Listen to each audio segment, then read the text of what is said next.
सुबह सुबह मैं विमरल लेके चल देता हूँ छत पे अपने कबूतरों को खोलने के लिए। फटाफट से छत पे पहुँचता हूँ तो देखता हूँ यहाँ पे धूप काफ़ी ज़्यादा हो रही थी।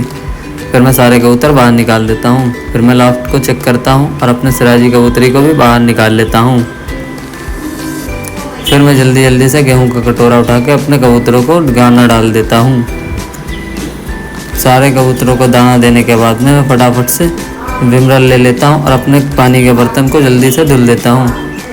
विमरल मिला के पानी में रख देता हूँ और अपने सारे कबूतरों को पिला देता हूँ, क्योंकि विमरल से हमारे कबूतरों को मल्टीविटामिन मिलता रहता है। आज का मिनी व्लॉग इतना ही, मिलते हैं नेक्स्ट व्लॉग में।